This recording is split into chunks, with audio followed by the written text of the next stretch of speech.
Real estate partner signature global realty reliability responsibility. प्रायोजक SBI life, अपने लिए अपनों के लिए, और angel one for everyone, app for smart investing. Budget के इस माह कवरेज में आप सबका स्वागत है। एक्सपर्ट्स का दमदार पैनल हमारे साथ जुड़ने को है तैयार। उससे पहले 3:30 बजे का सवाल आपके लिए जो आया था वो मैं जल्दी से रख दूं आपके सामने। उसका जवाब, पहले पेपरलेस बजट का डॉक्यूमेंट किस डिवाइस में स्टोर किया गया था, और उसका जवाब है ABCD में आने वाला। मुझे भी देखो पता नहीं जो जवाब सामने आएगा। एक टैबलेट में इसे सेव किया गया था, और सही जवाब देने वाले हैं अंकित जी। बधाई हो अंकित जी, गोल्ड वाउचर पहुंच रहा है आपके घर। और सर्वेश कुमार ने भी जीता है गोल्ड वाउचर। इसके अलावा 3 और हमारे दर्शक जिन्हें मिल रहे हैं आकर्षक इनाम। और इसके बाद जल्दी से अगले आधे घंटे का सवाल भी मैं आपके सामने रख दूं। ओके, और PM मोदी के कार्यकाल में अब तक कितने बजट पेश हुए? 10, 11, 12, 13।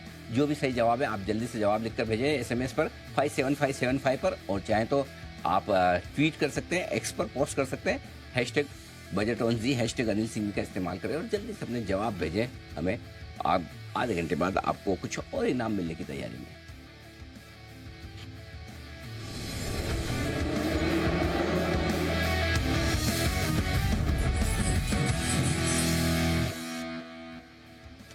Budget 2025 get set grow. क्या ये बजट बाजार में और इकोनॉमी में जोश भरने का काम करेगा, या फिर अभी कुछ और वक्त लगेगा? बजट के बड़े पैनल में आप सबका स्वागत है, और हमारे साथ बाजार के 3 खास और बेहद बड़े दिग्गज मेहमान कार्यक्रम में हो रहे हैं शामिल। मोतीलाल ओसवाल से फाउंडर रामदेव अग्रवाल साहब, कोटक म्यूचुअल फंड से MD नीलेश शाह साहब, और एबेकस एसेट मैनेजर के फाउंडर सुनील सिंघानिया साहब। आप तीनों का बहुत बहुत स्वागत है। रामदेव सर, शुरुआत आपसे करता हूँ। ठीक था बजट सर? बहुत बढ़िया बजट था। क्या बात कर रहे हैं? हाँ, मैं देखिए, मैं छोटा आदमी हूँ, मेरे को मैक्रो फैक्रो समझ नहीं आता इतना, लेकिन जो मेरी समझ थी और जो मेरा एक्सपेक्टेशन था उससे अच्छा आया। अच्छा, मतलब बजट अच्छा था या आपकी एक्सपेक्टेशन कम थी? अब जैसे भी समझ लो आप। कोई भी चीज एक्सपेक्टेशन से अच्छी रहे वो तो अच्छी है, मार्केट में तो वही होता है। जैसे मैं सोचता भाई आएगा, मतलब बहुत आवाज आ रही थी कि इस बार सब बूस्टर के लिए मतलब थोड़ा, तो मैं बोला हर बार 50,000 लाख रुपए बढ़ाते हैं, तो 7.5 से बहुत दिल खोल दिया PM साहब ने, तो 10 लाख तक जाएगा। तो इस बार पूरा 12 कर दिया, एकदम सिंपल कर दिया। लाख रुपया तक कमाई तक कोई टैक्स नहीं। तो ये मतलब एक इवन साइकोलॉजिकली लाख रुपया इनकम में आपको कोई टैक्स नहीं, ये बहुत मतलब इसके मेंटल रिलीफ है। मेंटल रिलीफ है, और इससे बहुत लोग का मतलब ये इसका इफेक्ट ऐसा नहीं कि खाली टैक्स कट में उसका फायदा होगा। ये बहुत साइकोलॉजिकल है कि भाई सरकार हमारे लिए सोचती है। एक ऐसी बात आ गई कि भाई हम जो बोलते हैं सोचते हैं, जो फेयर है वो है, इन्फ्लेशनरी इफेक्ट है, तो 12 लाख रुपए तक जो है ना, which is very good actually. Lakh रुपए पर मंथ सैलरी इंडिया के साथ, मुंबई में शायद थोड़ा उतना नहीं लगता, लेकिन मुंबई के छोड़े हैं तो 12 lakh is a good level of income. बिल्कुल। तो वो एक सलामी ये था, बल्लेबाजी, और सो वही अपने आप में हथौड़ा था। अच्छा, तो रामदेव सर एक चीज बताइए फिर इसी पे, जब आपने इसकी बात की, तो क्या ये माने कि फ्री बीज देने से तो बढ़िया ये है कि आप इस तरह से टैक्स में छूट दे दें? हाँ, मतलब फ्री बीज मतलब क्या बोल रहे हैं? मतलब वो आजकल इलेक्शन के वक्त जो बांट रहे हैं, वो तो भाई वो डेमोक्रेसी का कॉस्ट है, वो तो करना ही पड़ेगा, देना ही पड़ेगा, वो देना ही पड़ेगा, because that is a different discussion all together. उसके भी इकोनॉमिक इफेक्ट है, ऐसा नहीं कि मतलब सब नुकसान ही नुकसान है भाई। अल्टीमेटली आप 1200-1500 हाथ में दोगे तो 100% बाजार में आएगा, 100% करेंसी में आएगा। So in a way this is also same only, directly indirectly. लेकिन क्या है इसमें, अब देखिए जो मतलब मेरे पास में जो 8-10 लोग बैठे थे मेरे एनालिस्ट वगैरह, बोले sir everything will go in SIP. अच्छा, इंक्रीमेंटली, बिकॉज उनका कंजम्पशन इज नॉट इम्पैक्टेड। उनका 50-60 लाख का इनकम होगा, तो उनका consumption is not impacted. So ये कैपिटल मार्केट को बूस्ट मिलेगा इसमें। बिल्कुल ठीक, मतलब फ्लो जो है ना, मतलब वो एंगल कोई देख नहीं रहा है, but clearly this will also help people allocate more in the capital market as we go forward. Perfect. Nilesh sir, क्या आपका क्या व्यू है ये? चलिए इसी से शुरुआत करते हैं। ये बड़ा गेम चेंजर, बोल्ड स्टेप है, सीधा 12 लाख तक टैक्स फ्री। सो अनडाउटेबली ये जो उम्मीद से कहीं ज्यादा डिलीवरी है, एंड मोर इम्पोर्टेंटली अब हमें ये कोशिश करनी है कि अगर ये पैसा जो बचा है खर्चा हो तो भी भारत में हो और निवेश हो तो भी भारत में हो। मतलब क्या इसका? अगर आप किसी रईस आदमी को कुछ टैक्स कंसेशन देते तो शायद वो बंदा बाहर फॉरेन में स्टडी करने में या घूमने में पैसा लगाता, तो हमें क्या बेनिफिट मिलता? हमारी कोशिश ये होनी चाहिए कि सिंगापुर में या थाईलैंड में ट्रैवल नहीं करें, प्रयागराज में जाके ट्रैवल करें।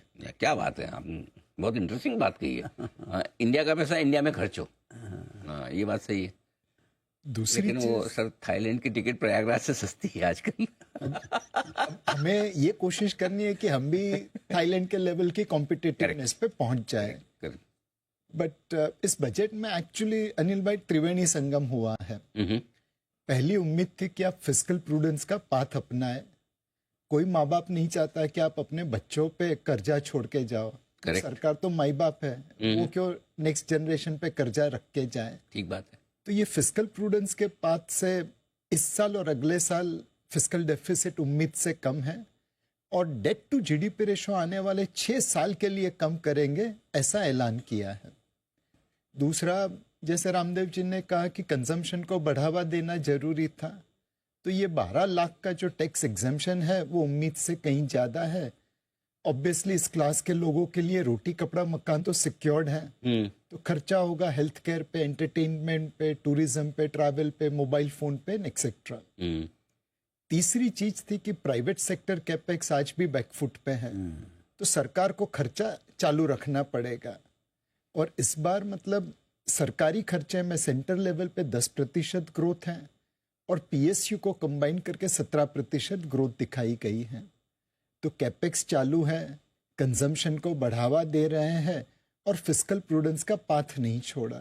तो इस बजट का त्रिवेणी संगम इकोनॉमी के लिए तो अच्छा ही है। क्या बात है, बिल्कुल। और जब शो कर रहा था मैं सोच भी रहा था कुछ ना कुछ तो ऐसा कुंभ से निकाल के नीलेश भाई जरूर लाएंगे। वैसे कुंभ में डुबकी आप लगा के आए सर, है ना? चलिए उस पर भी मैं बात करूंगा। एक बार जरा सुनील सर से भी राय ली जाए। क्या सुनील सर, ये बड़ा बजट की स्पीच चल रही थी, अंत में जाके जो एक कहना चाहिए कि सिक्सर मारा है वित्त मंत्री जी ने, 12 लाख का ऐलान करके सब मूड पलट गया, बदल गया। बड़ा गेम चेंजर है इकोनॉमी के लिए और बाजार के लिए। जैसे जैसे साल बीत रहे हैं ना, आई थिंक बजट में क्या कर सकते हैं उसका वो जो दायरा है वो थोड़ा थोड़ा लिमिटेड होते जा रहा है, और अच्छा भी है। I think we are moving towards path of continuity. तो जैसे कहा गया कि भाई 6 साल का फिस्कल प्रूडेंस का एक गोल दे दिया, एक पूरा ग्रोथ दे दिया। जो इंजन्स उन्होंने 4 बोली, एग्रीकल्चर या एक्सपोर्ट्स या एमएसएमई या investment, I think it is a clear thing कि भाई 4-5 साल के लिए देश को क्या करना है। और ऑब्वियसली जो एक राहत देनी थी मिडिल क्लास को, जो कल पीएम मोदी जी ने भी कहा था, आई थिंक बहुत ही अच्छा रामदेव जी ने बोला कि थोड़ा थोड़ा करने से अच्छा एक साथ में दिया है तो कोई एक है ना, थोड़ा एक मीनिंगफुल भी होता है I think. But 1 lakh crore उनको दिया है, 1 लाख करोड़ और कहाँ कॉम्प्रोमाइज करना पड़ेगा, इकोनॉमी है। आई थिंक वो देखते हुए it is a good budget. Obviously market एक साथ में उसको डिस्काउंट करती है, तो आज सब कंजम्पशन के स्टॉक ऊपर थे और कैपिटल गुड्स के नीचे थे, बट ऐसा होता नहीं है। I think ultimately it's a multiplier effect. तो जो कंटिन्यूटी रखी है, ज्यादा छेड़छाड़ नहीं की है, और at the same time 1 lakh रुपए की इनकम तक कोई टैक्स नहीं है, आई थिंक सब पूरे सिचुएशन को देखते हुए it could not have been better. पूरी सिचुएशन के हिसाब से इससे बढ़िया की उम्मीद शायद ज्यादा हो जाती है, और वैसे तो उम्मीदें तो इस बार हम कम ही लेके गए थे। लेकिन एक और जो चीज थी कि भाई अगर 5% के आसपास भी फिस्कल डेफिसिट रख लेते तो क्या फर्क पड़ता है, 4.5 या 4.6 पे। दोनों तरह के व्यू है। एक जो नीलेश भाई बोल रहे हैं कि डिसिप्लिन रखा है, दूसरी तरफ लोग ये करेंगे भाई 11 लाख करोड़ के बजाय थोड़ा बढ़ा लेते, 10-20 बेसिस पॉइंट फिस्कल डेफिसिट बढ़ जाता तो क्या फर्क पड़ता। आप किस कैंप में सेटिस्फाइड हैं जो किया कैपेक्स और फिस्कल डेफिसिट पे, या ज्यादा करना चाहिए था? जी क्या है ना, आप जो कह रहे हो वो बराबर है कि अगर थोड़ा सा बढ़ा भी देते तो क्या फर्क पड़ता, लेकिन उसमें फिर है ना क्रेडिबिलिटी लॉस होती है। इट इज नॉट अबाउट 0.4, 0.5 या 0.8, 4.5 या 4.8। आई थिंक फाइनेंस मिनिस्टर ने ये इंश्योर किया है कि उनकी जो उन्होंने पहले प्रॉमिस किया है उसकी क्रेडिबिलिटी पे है ना कोई इम्पैक्ट नहीं हो। दूसरा, एक हमको ये भी जानना चाहिए कि लास्ट 1 साल में जो हमारा कंजम्पशन बढ़ा नहीं है, उसके पीछे थोड़ा सा टाइट लिक्विडिटी सिचुएशन भी है।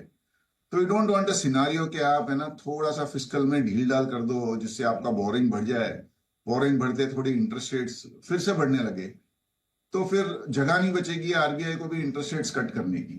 तो आई थिंक एक बहुत डेलिकेटली एक नेविगेट करने वाला एक माहौल है। और आई थिंक ये 4.4 और 4.8 बहुत ही सही किया है। नीलेश भाई ने एक बात टच की कि कैपिटल एक्सपेंडिचर लोग है ना थोड़े डिसअपॉइंट है कि भाई 10 लाख करोड़ है और अगले साल खाली 11 लाख करोड़ है। एक्चुअली अगर आप टोटल मारो तो grants which includes the PSU को मिला के capex is almost 15.5 lakh crore for next year. तो ये 11 लाख करोड़ नहीं है, 4,37,000 करोड़ इस capital expenditure by way of grants, जिसमें पब्लिक सेक्टर कंपनियां भी आती है, जो 17% हायर है। इस साल जो 13 लाख कुछ करोड़ का था वो 15.5 लाख करोड़ अगले साल हो गया है। तो आई थिंक विदाउट चेंज और impacting the fiscal deficit, capital expenditure भी काफी अच्छा है। ठीक बात है। तो कैपिटल एक्सपेंडिचर का नंबर ठीक है। अगर PSU का भी साथ में मिला के देखिए, जो नीलेश भाई आप बोल भी रहे थे कि अल्टीमेटली 16-17% तक पहुंच जाता है ये। रामदेव सर, आप सेटिस्फाइड है कि भाई 11 लाख करोड़ ही सही ये खर्चा तो कर दे कम से कम, या थोड़ा ज्यादा होता तो? तो जैसे इस साल में क्योंकि एक डर वो भी रहता है कि 11 लाख करोड़ बोला कहीं कम तो नहीं करेंगे। देखिए जो स्लो डाउन हुआ ना जो सेकंड क्वार्टर में, जी, आप यदि इकोनॉमिक सर्वे पढ़ो तो उसमें क्लियरली चीफ इकोनॉमिक एडवाइजर बोल रहे हैं कि भाई it is not structural, it is cyclical.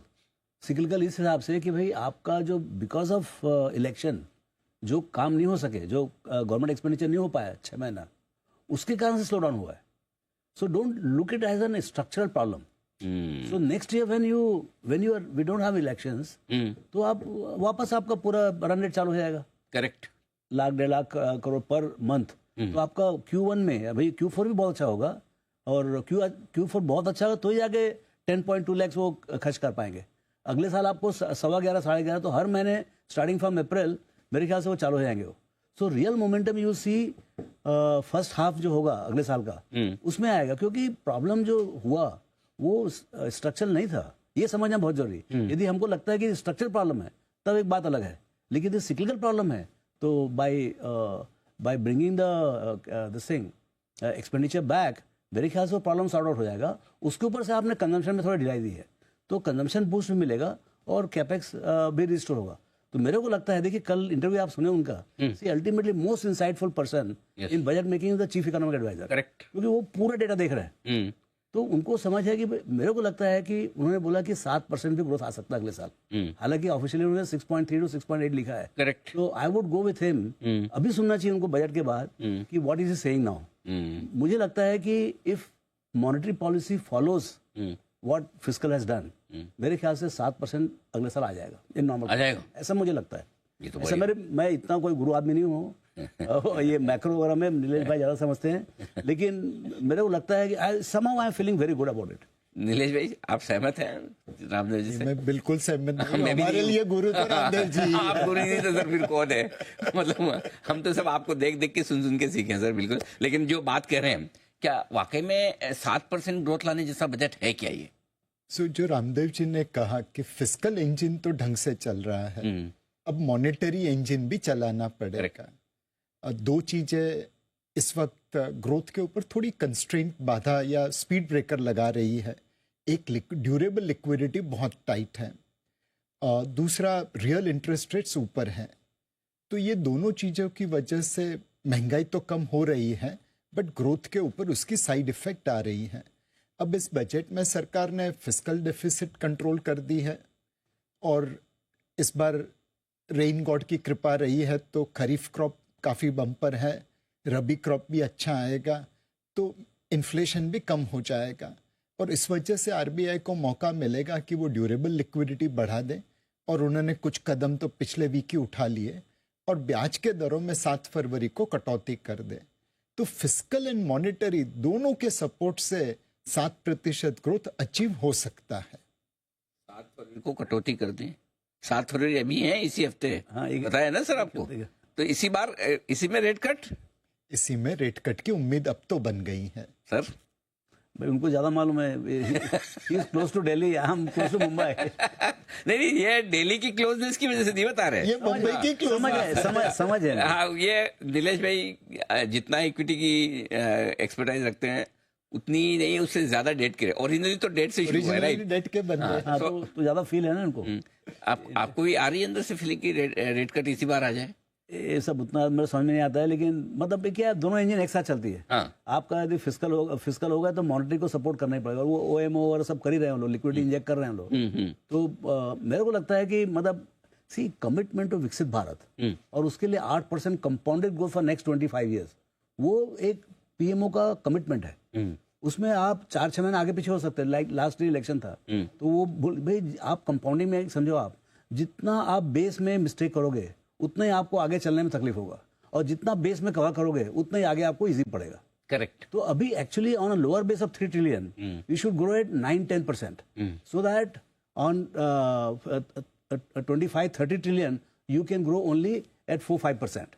But लेकिन अभी यदि 8 के बदले में 6 करोगे तो आपका चांस ही नहीं विकसित भारत बनने का। बहुत इंटरेस्टिंग और बड़ी बात आपने कही, क्योंकि अगर आपके लोअर बेस पे हायर ग्रोथ नहीं आएगी तो हायर बेस पे कहाँ से हायर आएगी? चांस ही नहीं है। इंटरेस्टिंग। सुनील जी से भी एक बार इसी पर राय लेना चाहता हूँ। क्या लगता है आपको सुनील जी, इस बजट के बाद अब इसी पॉलिसी में रेट कट की उम्मीद रखी जाए? मैं भी एक्सपर्ट नहीं हूँ में, लेकिन आई थिंक देखिए 2-3 चीजें हैं। आरबीआई ने ऑब्वियसली अपना इंटेंशन बहुत क्लियर किया है कि लिक्विडिटी को बूस्ट देना है, और 1.5 लाख करोड़ बहुत एक बड़ा फिगर है, और आई थिंक उससे काफी रिलीफ भी मिली है। दूसरा, जो स्लो डाउन किया था डिसबर्सल में, at least on the loan side, I think वो अभी पीक पे है, अभी यहाँ से जगह नहीं है। तो I think the government and the central bank would also want to boost a little bit of loan growth. Third, obviously ये जो बजट आया है उसमें जो फिस्कल प्रूडेंस दिखाया गया है, उससे ये उम्मीद की जाती है कि 10-year yields, आज तो शायद बाजार बंद था डेट का, but it would be maybe on the lower side rather than the higher side of 6.7%. So technically जगह है रेट कट करने की इमीडिएटली। अब द क्वेश्चन इज, अभी क्या है, यूएस में जो पहले क्लियर था कि रेट कट कंटिन्यू रहेगी, अब वहां पे एक दुविधा है, और इंडिया को भी ये दुविधा है क्योंकि रुपये ऑलरेडी 86.5 पे है। ऐसा तो नहीं हुआ कि रेट कट करने से रुपये 87-88 हो जाए। तो आई थिंक उसको देखते हुए मुझे लगता है rate cut is imminent, but maybe थोड़ा एक सेफ्टी को लेके इसको अगले मीटिंग तक पोस्टपोन कर सकते हैं। इस मीटिंग में ना हो तो अगली में हो, लेकिन नए गवर्नर साहब है, अंदाजा लगाना भी मुश्किल काम है कि उनकी पहली मॉनेटरी पॉलिसी है तो क्या कुछ करते हैं। लेकिन एक चीज साफ है कि पॉलिसी के पहले इनडायरेक्ट रेट कट तो एक तरह से आ गया है, जिस तरह के ओएमओ और बाकी सारे उन्होंने लिक्विडिटी मेजर्स की बात की है। अब आइए थोड़ी कंजम्पशन से रिलेटेड बात करते हैं, क्योंकि अल्टीमेटली इस बजट का talk of the town point वही है। क्या वाकई में नीलेश भाई 1 लाख करोड़ रुपया जो लोगों के हाथ में जाएगा ये टैक्स की कटौती की वजह से, या जो कहेंगे जो रेट में 12 लाख तक की जो छूट दी है, 1 लाख करोड़ सफिशिएंट है इकोनॉमी को भगाने के लिए? सर, फटाके को अगर जलाना है तो आप पूरे फटाके को नहीं जलाते, उसकी जो पूंछ है उसी को जलाते हैं, और फिर कैटलिस्ट हो जाता है। ये 1 लाख करोड़ वो पूंछ है, उसमें हम आग लगा रहे हैं ताकि पूरी इकोनॉमी में उसकी इम्पैक्ट हो। एक मल्टीप्लायर इफेक्ट आती है। 1 लाख करोड़ से लोग मोबाइल फोन खरीदे, ट्रैवल करे, हेल्थ केयर पे खर्चा करे, तो ऑटोमेटिकली डिमांड बढ़ेगी, कैपेसिटी यूटिलाइजेशन बढ़ेगा, नया निवेश होगा, नई जॉब्स क्रिएट होगी, और ये वर्चुअस साइकिल चालू हो जाएगी। दूसरी चीज है कि इस बजट में कंजम्पशन के साथ साथ फिस्कल प्रूडेंस पे ध्यान दिया है। बाजार के अंदर इतना पैसा है, अब सारा पैसा गवर्नमेंट लेके जाएगी तो प्राइवेट आदमी क्या करेगा? अब सरकार फिस्कल प्रूडेंस का पाथ अपनाएगी तो उसमें से कम हिस्सा लेगी, बैलेंस पैसा रहेगा प्राइवेट पार्टीज के लिए, तो वो कर्जा लेके, बोरोइंग करके, निवेश करके ग्रोथ कर सकते हैं। तीसरी चीज है मल्टीप्लायर इफेक्ट की, वह ये है कि इस बजट में हमने कंबाइंड एक्सपेंडिचर 15 लाख करोड़ के आसपास का सोचा है। अब सरकारी कैपेक्स होगा तो उसका भी फायदा मिलेगा। चौथा है कि अगर हम फिस्कल प्रूडेंस का पाथ अपना रहे हैं तो हमारी एक जो मैक्रो स्टेबिलिटी है वो बढ़ जाती है। जब दुनिया के बाकी देश इस जियोपॉलिटिकल सिचुएशन में ऊपर नीचे होंगे, हम थोड़े स्टेबल रहेंगे, विदेशी निवेशकों का विश्वास बढ़ेगा, वो पैसा यहाँ पे लगाएंगे तो अगेन ग्रोथ को बढ़ावा मिलेगा। तो ये तो खाली हम 1 लाख करोड़ पूंछ देख रहे हैं, उसकी मल्टीप्लायर इफेक्ट और बड़ा धमाका हो सकता है। पूंछ से धमाका और आतिशबाजी, मतलब दोनों चाहिए सर हमारे को, आवाज भी चाहिए और एक्शन भी चाहिए। उम्मीद करते होगा। अब एक और इंटरेस्टिंग चीज जो है इस बजट में, जो लोगों को लग रहा था कि भाई कहीं कुछ कैपिटल मार्केट से रिलेटेड टैक्सेस बढ़ाने दिए जाए, छेड़छाड़ कुछ भी नहीं हुई है। रामदेव सर, इतना ही काफी है या 12.5 से 10 तो वापस करना ही चाहिए था कैपिटल? वो एक्सपेक्टेशन में नहीं था और डिमांड में नहीं था। मतलब ऐसा तो आपके तो है ना, आपका तो सिस्टम के साथ जितना ले लो टैक्स, मुझे कोई फर्क नहीं पड़ता। नहीं ऐसा नहीं है। है सर, ऐसा है। मेरे कस्टमर मेरे को प्यारे हैं जी, लेकिन 12.5 भाई लास्ट से तो बहुत है भाई, डिमांड तो 15 की थी, 12.5 में ही रुक गए करके। तो उस समय उससे तो बात ही नहीं हुई। तो जो है उतना ही बहुत है, कभी हमने ऐसा एक्सपेक्ट ही नहीं किया था। So there is no disappointment on that side. कुछ नहीं आया, वही बड़ी बात है। कि और कुछ इसमें से और एक्सट्रैक्ट करें कैपिटल मार्केट है। 9 महीने पहले तो 2.5% बढ़ाए थे। So clearly there is no further effort to mobilise any more resources from here. तो वो तो एक क्लियर था। लेकिन क्या है ultimately Anil, what we have to bother about is the corporate earnings. आपका सेक्टरल चर्न हो सकता है, लेकिन अल्टीमेटली एग्रीगेट कॉर्पोरेट अर्निंग्स का क्या होगा? डज इट हर्ट द जहाँ से अर्निंग्स आ रहे हैं, जैसे कैपिटल गुड से आ रहे हैं, and has it shifted to the consumption? मेरे ख्याल से ऐसा नहीं लगता है। कंजम्पशन में थोड़ा बूस्ट आएगा, लेकिन जो कैपिटल गुड्स में जो भी अर्निंग्स आ रहे थे वो वहीं रहेगा। तो मेरे को ऐसा लगता है कि अगले साल जो कॉर्पोरेट अर्निंग्स, जिसके ऊपर पूरा बाजार डिपेंडेंट है, एग्रीगेट में मैं बोल रहा हूँ, बाकी कंपनी वाइज सेक्टर वाइज कुछ अलग हो सकता है। तो रियल क्रक्स ये है कि समझने की बात ये है कि वेदर कॉर्पोरेट अर्निंग्स गेट 5% के बदले में 12-13% ग्रोथ आएगा क्या? तो वो मुझे लगता है कि अब पॉसिबिलिटी इस बजट से आ सकता है। इस बजट से मुझे लग रहा है कि probability to get 12% earnings growth, 1050 से 1200 का ईपीएस फॉर निफ्टी, ये एक मतलब मैं बोलूंगा 60-65% चांस हो गया इसका। मतलब बजट ने एक तरह से माहौल तो बना दिया। अब बाकी चीजें और अगर आ जाए तो फिर मानसून आएगा, फिर उसके बाद क्रेडिट पॉलिसी आएगा, सब everything will keep adding up. अब आते मार्केट पे भी थोड़ी चर्चा की जाए। सुनील जी, क्या लगता है आपको, क्या जो बजट से पहले जनवरी में हमने लोज बना लिए, अब ये बजट इतना तो ठीक है कि उनको ना तोड़े हम, राइट? कोई और वजह से तोड़ लें, ट्रम्प साहब की तीसरी आंख खुल जाए, या फिर एफआईएस का मूड खराब ही रहे, क्या रिस्क है मार्केट में? और क्या ऐसा लगता है कि मानना चाहिए कि बजट के बाद अब नए लोज नहीं बनेंगे? उम्मीद करते नहीं बने, लेकिन हैविंग सेड दैट, भैया ने एक बहुत अच्छी चीज कही, कॉर्पोरेट अर्निंग्स। अगर आप देखिए ना, लास्ट 6-8-9 महीना बहुत चैलेंजिंग था। ओवरऑल न्यूज फ्लो काफी अच्छे नहीं थे। इलेक्शंस में भी रिजल्ट ठीक आए, इतने अच्छे नहीं आए थे बट ठीक आए। यूएस में अभी नई लीडरशिप आई है, रोज कुछ ना कुछ अनाउंसमेंट होती है, जिसके वजह से ग्लोबली फाइनेंशियल मार्केट में currency movement, interest rate movement बहुत ही ज्यादा हो रहे हैं। बट द मेजर थिंग है कि सितंबर के जो क्वार्टर की जीडीपी ग्रोथ और कॉर्पोरेट नंबर्स दोनों में ही डिसअपॉइंटमेंट आया, और दिसंबर थोड़ा ठीक ठाक है बट इतना भी अच्छा नहीं है। तो अभी मार्च में उम्मीद करते हैं कि कॉर्पोरेट रिजल्ट्स आए। आई थिंक जब तक वो व्यू नहीं आता है, मुझे नहीं लगता है कि बाजार में कोई डायरेक्शन है। अभी आज का भी जो बाजार है ठीक है, कंजम्पशन के स्टॉक बढ़ गए, कैपिटल गुड्स के कम हो गए एक दिन के लिए, वो ठीक है, वो स्टेबलाइज हो जाएंगे आगे पीछे। But for the market to decisively move ahead, I think corporate earnings जो मार्च के नंबर्स आएंगे उसमें आना बहुत जरूरी है। जहां तक एक्सटर्नल फैक्टर्स का सवाल है, आई थिंक एक्सटर्नल मार्केट्स तो प्रीटी डिसेंट है। इवन जनवरी में almost all global markets including US और यूरोप काफी पॉजिटिव है, 3-4% ऊपर है, और ऐसा लग भी नहीं रहा है कि वहां पे कोई प्रॉब्लम है। आई थिंक इन इंडिया थोड़ा सा ओवर एक्सुबरेंस हो गया है, थोड़ा सा I would say over allocation भी हो गया है। थोड़े नैरेटिव स्टॉक्स में कोई भी वैल्यूएशन पे आईपीओ भी आए हैं, प्लेसमेंट्स भी हुए हैं, प्राइवेट कंपनीज में भी लोगों ने निवेश किया है। आई थिंक वहां पे पेन ज्यादा है। तो it is not about Nifty I think और गुड कंपनीज, आई थिंक वहां पे बेस बन जाएगा।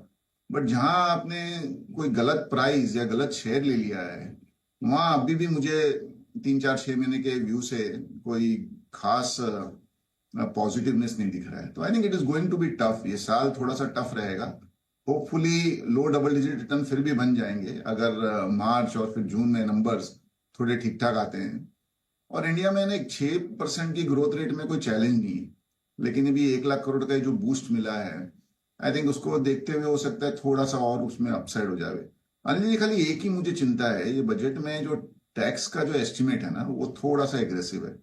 आप एसटीटी को ले लीजिए या कैपिटल गेन्स टैक्स को ले लीजिए, आई थिंक इस साल दोनों में थोड़ा डिसअपॉइंटमेंट आने की पूरी उम्मीद है। मानी जो माहौल बन रहा है इक्विटी मार्केट का, तो हो सकता है कि अगर टैक्स कलेक्शन ठीक ठाक नहीं चले पहले 6-8 महीने में, तो कहाँ ना कहाँ गवर्नमेंट को केपेक्स में कॉम्प्रोमाइज करना पड़ेगा। तो आई थिंक बहुत बारीकी से पूरा साल देखना पड़ेगा। हर महीने 2 महीने में है ना थोड़ा सा एक व्यू अपना फिर से कंपाइल करना पड़ेगा।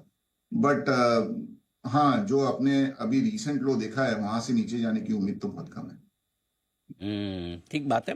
तो ये आपके लिए बिल्कुल क्लियर कट व्यू इस वक्त बात बजट एक इवेंट चाहे पॉजिटिव होती नेगेटिव होती निकल गई, लेकिन क्या आपको लगता है नीलेश भाई, सवाल आपके लिए भी, कि क्या बाजार का जोश फिर से लौटेगा बजट के बाद?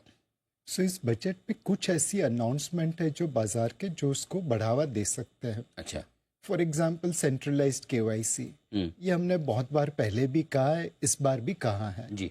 अगर ये एक्चुअली हो जाए और म्यूचुअल फंड खरीदना सोने खरीदने जितना आसान हो जाए, तो मेरे हिसाब से बाजार को बढ़ावा रहेगा। जो पार्टिसिपेशन हमने आज देखा है, 5 करोड़ निवेशक म्यूचुअल फंड में निवेश करते हैं, वो कल को 10 करोड़ हो जाएंगे।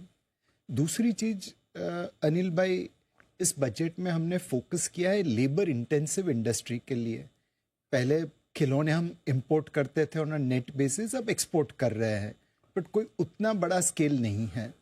फुटवेयर 140 करोड़ तो इंडियन है, बट दुनिया का हर दूसरा जूता चाइना बनाता है और उसमें कोई बड़ी टेक्नोलॉजी नहीं है। करेक्ट। इस बार इस बजट में हमने फोकस किया है लेबर इंटेंसिव इंडस्ट्री लाइक खिलौने, footwear, textile, renewable energy, textiles, cluster manufacturing करेंगे। मैन्युफैक्चरिंग इकोसिस्टम को बढ़ावा देंगे ताकि रॉ मटेरियल आपको मिल सके। अब इस चीज को हम ग्राउंड पे एग्जीक्यूट कर पाए तो जो जॉब क्रिएशन होगी लेबर इंटेंसिव, वो बहुत बढ़ावा देगी इकोनॉमी को, अपने आप मार्केट को बढ़ावा मिलेगा। तीसरी चीज अनिल भाई एजुकेशन की है। हमारे पास आदमी तो बहुत है, बट वो उतने स्किलफुल नहीं है, उतने एम्प्लॉयबल नहीं है, उतने नॉलेजेबल नहीं है। अब हर स्कूल में टीचर भेजना मुश्किल है, बिकॉज क्वालिटी ऑफ टीचिंग बहुत वेरी करती है। इस बजट में अनाउंस किया है कि हम ब्रॉडबैंड देंगे हर गवर्नमेंट स्कूल को, अटल टिंकरिंग लैब देंगे जो कुछ इनोवेशन करवा दे। और तीसरी चीज़ है हम डिजिटाइजेशन ऑफ बुक कर रहे हैं ताकि आप वीडियोस या बुक पढ़ के नॉलेज प्राप्त कर सके। आज तकरीबन हर बच्चों के पास स्मार्टफोन टैब आ जाता है। माँ बाप अपना पेट काट के भी बच्चों के लिए स्मार्टफोन लेते हैं ताकि वो पढ़ सके। करेक्ट। तो ये जो एक एजुकेशन गैप है, urban India, rural India, top India, bottom India, उसको हम ब्रॉडबैंड, डिजिटाइजेशन और इनोवेशन लैब से कंप्लीट कर सकते हैं। अनिल भाई, किसी ने ये मुझसे कहा था, बहुत ही सोचने वाली बात है। हमने अपने बच्चों को कठिनाई नहीं पड़े इसलिए उनसे 1 किलोमीटर की दूरी पे स्कूल खोल दिए। करेक्ट। चाइना ने कहा कि बच्चों को चलने दो, भले 10 किलोमीटर चलना पड़े, बट स्कूल हम कम खोलेंगे, बट बड़े खोलेंगे, अच्छे खोलेंगे। अब उन बड़े स्कूलों में प्लेग्राउंड था, टीचर्स थे, टेक्नोलॉजी थी, लैब थी। ये जो 1 किलोमीटर की दूरी पे छोटे छोटे स्कूल खुले, उसमें हम पीछे रह गए। अब ये डिजिटाइजेशन के जरिए हम उस चीज को ब्रिज कर सकते हैं। तो कैसे हम इस बजट की announcement, labour intensive sector, education, और एक और मिनट लेता हूँ, इस बजट में 20,000 करोड़ का प्रावधान है स्मॉल मॉड्यूलर न्यूक्लियर रिएक्टर के लिए। इसमें हम आत्मनिर्भर हैं, हम ये बना सकते हैं, चला सकते हैं, और इससे हमारी एनर्जी कॉस्ट कम हो जाएगी। हम दुनिया के टॉप 3 ऑयल इंपोर्टर में हैं। जितनी न्यूक्लियर एनर्जी बनेगी, हमें एनर्जी इंडिपेंडेंस मिलेगी। इस बजट में 25,000 करोड़ का प्रावधान है मैरीटाइम फंड के लिए। हम सालाना 50 से 60 बिलियन डॉलर लॉजिस्टिक्स कॉस्ट पे खर्चा करते हैं, इंक्लूडिंग इंटरनेशनल शिपिंग। शिप्स भी दुनिया के हैं और पैसा भी हम देते हैं, इंपोर्ट एक्सपोर्ट दोनों के ऊपर। अब मैरीटाइम फंड के जरिए अगर शिप बिल्डिंग कर सके तो वो जो पैसा बाहर जा रहा है वो भारत में ही खर्चा होगा, भारत में ही निवेश होगा। तो इस बजट में बहुत सारी चीजें हैं जिसका अगर एग्जीक्यूशन ग्राउंड पे ढंग से कर पाए तो इकोनॉमी और मार्केट दोनों को बढ़ावा मिलेगा। और डिटेल में आपने सारी चीज़ों को पढ़ के बताया। एक चीज़ जो मुझे नीलेश भाई आपसे बात करके समझ में आ रही है वो ये कि नीलेश भाई का पूरा ध्यान एक बात पे है कि भारत का पैसा भारत में ही रहे, बाहर न जाए, Yes. है ना? ये मेरे को रामदेव सर ने इस बजट की थीम निकाली है नीलेश भाई ने पूरी अच्छे से ढूंढ के। ऐसी कुछ और थीम्स और बाजार पर भी करेंगे हम बातचीत एक छोटे से ब्रेक के बाद।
बजट के इस माह कवरेज में एक बार फिर से आप सबका स्वागत है और अब बजट के बड़े पैनल के साथ आज हम आपके साथ हैं और हमारा साथ दे रहे हैं बाजार के जाने माने 3 दिग्गज मोतीलाल ओसवाल फाइनेंशियल सर्विसेज के फाउंडर रामदेव अग्रवाल साहब, कोटक म्यूचुअल फंड के एमडी सीईओ नीलेश शाह साहब और एबेकस एसेट मैनेजर के फाउंडर सुनील सिंघानिया साहब। आप सबका बहुत बहुत स्वागत है एक बार फिर से।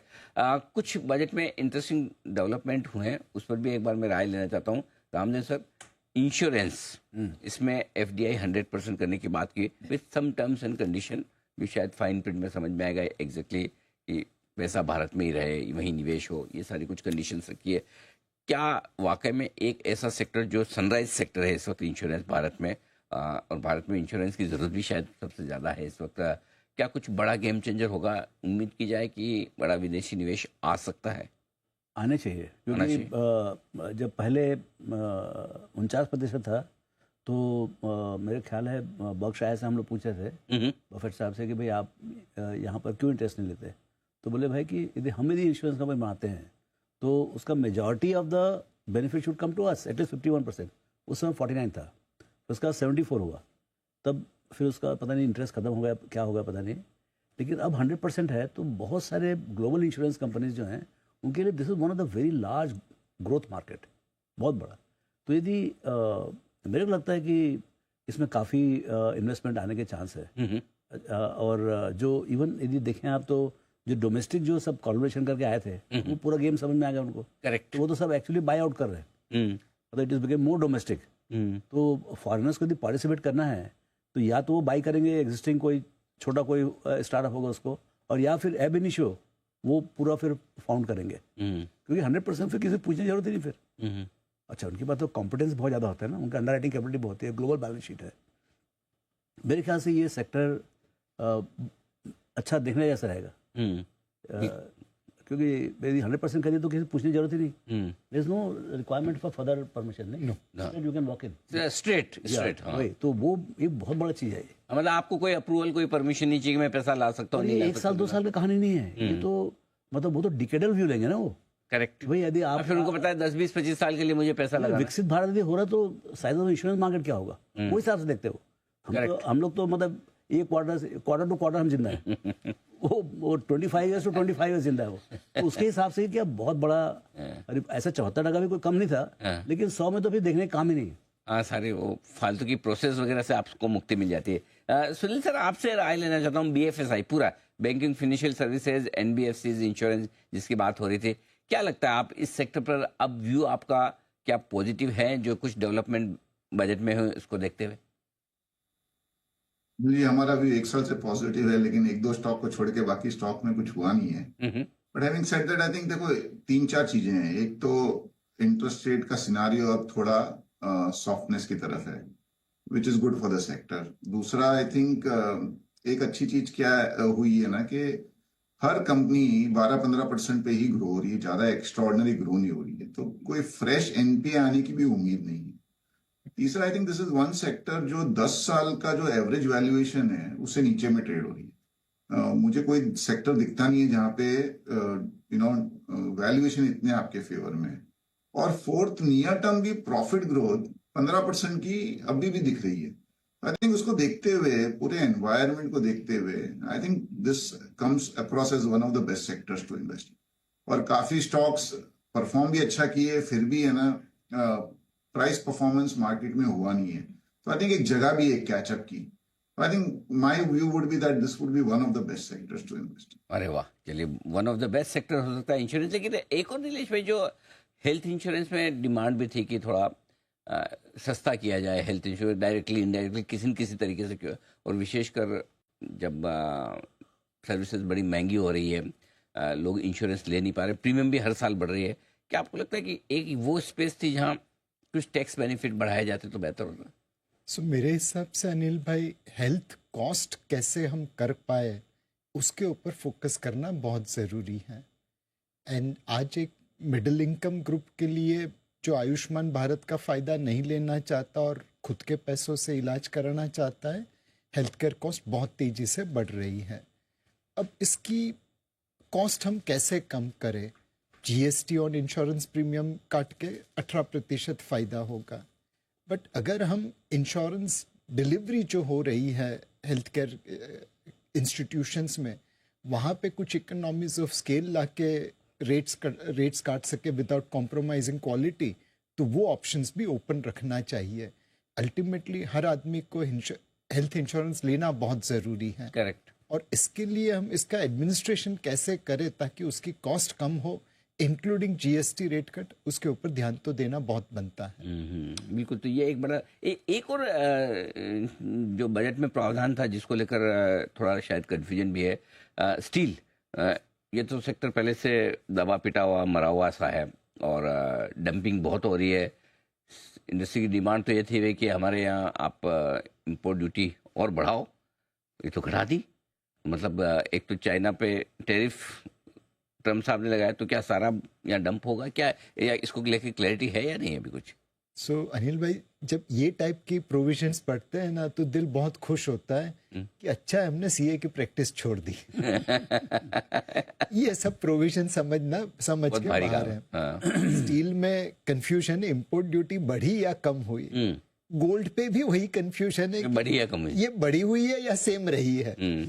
तो मेरे हिसाब से इसमें किसी टैक्स के एक्सपर्ट को देखना पड़ेगा। बट एक हमारी इंडस्ट्री है जहाँ पे हम उस फंड मैनेजर को जो ग्लोबल क्लाइंट के लिए इंडिया में पैसा मैनेज करता है, उसे भारत में लाने की जगह पे हम उसे बाहर रहने के लिए मजबूर कर रहे हैं। और इसे एक सेक्शन 9A कहा जाता है, जो कहता है कि अगर आप भारत में पैसे मैनेज करें, परमानेंट एस्टैब्लिशमेंट यहाँ पे हो, तो आपको उस ग्लोबल इन्वेस्टमेंट की इनकम के ऊपर भी टैक्स देना पड़ेगा। अब ये तो जायज़ नहीं है, एंड पिछले कई सालों से हमने इस प्रोविजंस को चेंज करने की कोशिश की है ताकि फंड मैनेजर सिंगापुर, दुबई में बैठे हुए जो ग्लोबल क्लाइंट का पैसा भारत के लिए मैनेज करते, वो भारत में आके मैनेज कर सके। राइट। इस बार भी इस बजट में कुछ तो ऐसा प्रावधान है जो इन घर वापसी को इनकरेज करे। बट जब उस फंड मैनेजर से बात करते हैं तो वो कहता है कि नहीं यार, ये तो अभी भी घर वापसी के लिए योग्य नहीं बना है। तो मेरे हिसाब से एक चीज, एक गुजारिश है कि ये सारे लॉज, सारे रेगुलेशंस, इनको इंग्लिश में ड्राफ्ट कर दीजिए। ये शेक्सपियर की हम मतलब इंग्लिश नहीं समझ पा रहे हैं, तो एक सिंपल इंग्लिश में रखे ताकि लोग समझ सके और उसको इम्प्लीमेंट कर सके। ये आप ये ठीक नहीं कर रहे सर, ये आप जो बोल रहे हैं ना, अब मैं समझने की कोशिश करूँगा। नीलेश भाई, रामदेव सर आपको तो पता ही है, हमारे सीए इंस्टीट्यूट के गोल्ड मेडलिस्ट है, सीए टॉप किया है इन्होंने। अगर इनको समझ में आया तो हम लोगों का क्या हालत होगा? मैं तो कोशिश ही नहीं कर, मेरा क्या लेन देना। आप तो कम एक बार में पास हो, मैं तो 4 बार में पास हूँ। सर देखिए, सीए से उसके अटेम्प्ट, महिला से उसकी उम्र, और पुरुषों से उसकी कमाई पूछना क्रिमिनल है। आपने पूछा नहीं, मैं खुद ही बता। तो इसलिए मैं तो पूछ रहा। हाँ, ये जरूर डिग्री आ गई ना सर, बस कब आई, कैसे आई, कितने अटेम्प्ट में आई, वो इम्पोर्टेंट नहीं है। तो नहीं, एक्चुअली ये बात सी है। मैं मंडे को समीर सर जुड़ेंगे हमारे साथ शो में, मैं उनसे ये पूछूंगा कि सिंगापुर से रात तक क्लैरिटी आ जाएगी। वो तो रेवेन्यू सेक्रेटरी जो भी उनसे इंटरव्यूज होंगे तो पता चलेगा। That clarification will come. मेरे दिमाग थोड़ा बहुत ग्रामेटिकल मिस्टेक हो रहा होगा इधर उधर।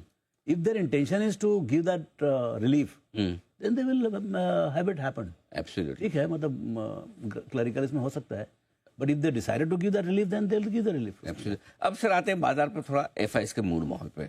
अभी तक बेच रहे हैं, बेचते जा रहे हैं। आपको क्या लगता है, इस बजट को देखने के बाद बेचना रोकेंगे या उनको फर्क नहीं पड़ता? मेरे को लगता है उनको फर्क पड़ता है। नहीं पड़ता? ऐसा कोई डायरेक्ट, ऐसा कोई इंडिकेट, उनको फर्क पड़ेगा जो मतलब धड़ाक से, ऐसे मतलब जैसे आप मतलब कॉर्पोरेट अर्निंग्स, कॉर्पोरेट टैक्स ही काट दिया उठा के, मतलब मैथमेटिकली आपको कॉर्पोरेट अर्निंग्स बदलता है। सी एग्रीगेट कॉर्पोरेट, उसी का मतलब अल्टीमेटली सूत्र था, तो भैया कॉर्पोरेट अर्निंग्स आ रहा है कि नहीं आ रहा है। करेक्ट। एंड यदि वहां पर यदि मतलब ऐसा पलट गया पूरा, तो सी स्टेप स्टेप होता है।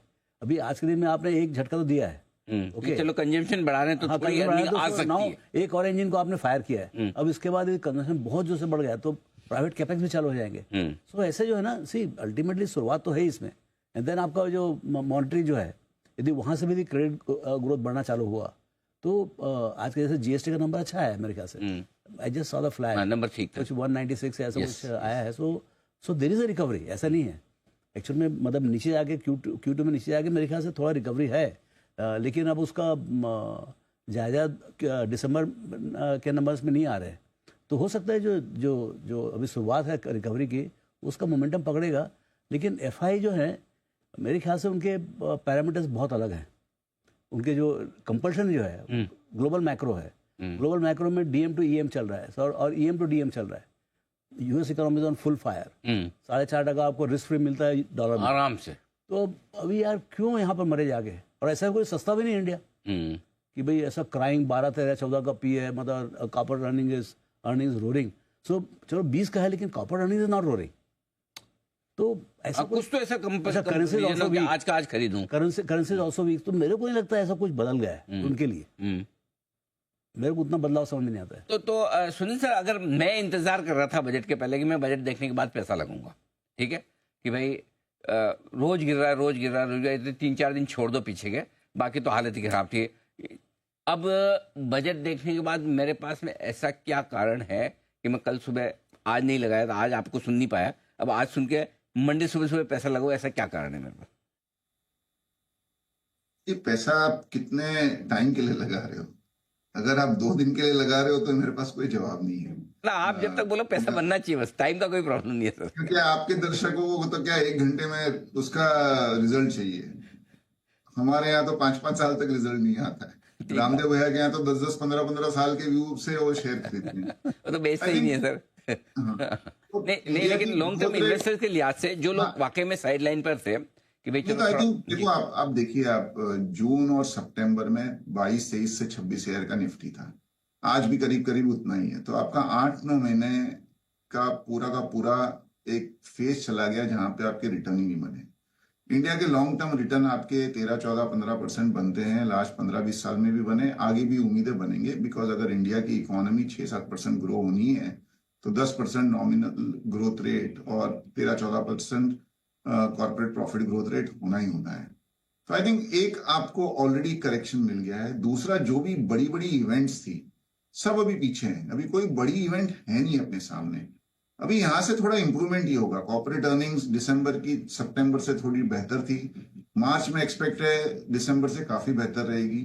और फिर है ना, आपको एक बेस इफेक्ट का फायदा मिलेगा, क्योंकि लास्ट जब ये इलेक्शन डिक्लेयर हुए तो मार्च का क्वार्टर भी इतना अच्छा नहीं था, जून और सितंबर का क्वार्टर तो पूरा पिटा हुआ था। तो इस साल जून और सितंबर के क्वार्टर को एक बेस इफेक्ट के ऊपर ग्रोथ कर का भी फायदा मिलेगा। तो मुझे लगता है कि अगर आपने नहीं इन्वेस्ट किया है अब तक और आपकी इच्छा है और आपका एसेट एलोकेशन आपको अलाउ करता है, तो आपको ज्यादा वेट नहीं करना चाहिए। मैं तो बोलूंगा मंडे ट्यूसडे को ही लगा लेना चाहिए। अच्छी बात है।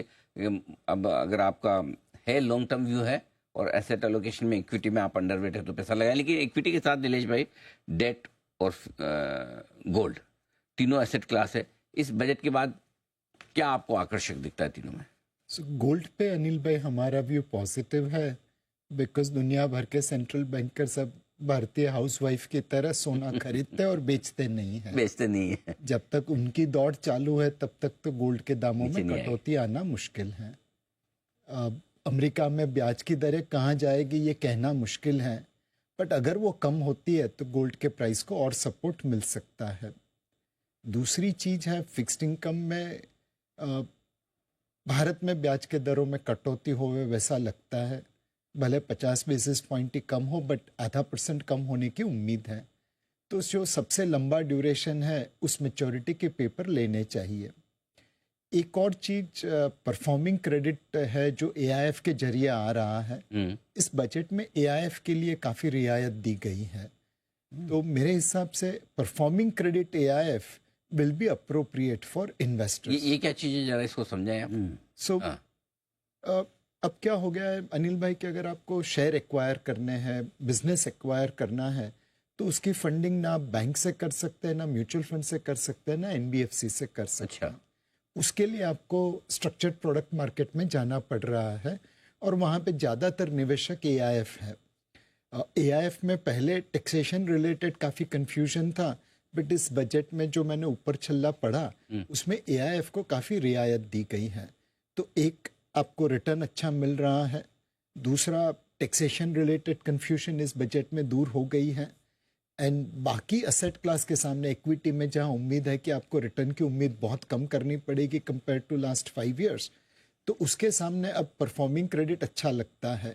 तो मेरे हिसाब से आज की तारीख में अगर आप एक रैंकिंग लगाए तो परफॉर्मिंग क्रेडिट सबसे ऊपर आता है रिस्क रिटर्न ट्रेड ऑफ में, उसके बाद इक्विटी और उसके बाद सोना। ओके, इंटरेस्टिंग चीज है। इक्विटी सेकंड नंबर पे आ गई। रामदेव सर, आपके लिए तो इक्विटी हमेशा नंबर 1 रहती है। क्या बोले उन्होंने? नंबर 1 परफॉर्मिंग क्रेडिट और number 2 equity, number 3rd is gold. Gold. आपको क्या पसंद है ये बजट देखने के बाद? आप कहाँ पैसा लगाना पसंद करेंगे? इक्विटी तो आपके तो इक्विटी है 100%, बाकी का कहीं कोई जगह ही नहीं है, आप एंट्री देते हैं। देखिए अभी बदलाव क्या है कि भाई देखो कंपाउंडिंग में जो है ना, see you have to have faith in your compounding, कि पीछे 10 साल में मैं 25% से कमाया तो आगे 10 साल में मैं 25% से कमाऊंगा, और वो होगा।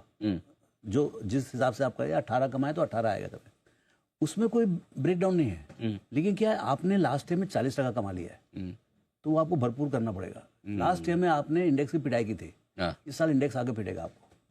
अच्छा, ये पक्का होने वाला है, रिवर्जन टू मीन होगा ही होगा। ये जी ना, हाँ मतलब नहीं मैं क्या बोल रहा हूँ, नहीं उल्टा, इंडेक्स ज्यादा चलेगा और आपकी कमाई कम होगी। हाँ, अच्छा वैसा आपका पोर्टफोलियो पोजीशन है मिड एंड स्मॉल में, और चलेगा स्टॉक में रहता है लार्ज में, तो वो उस टाइप का भी प्रॉब्लम हो सकता है।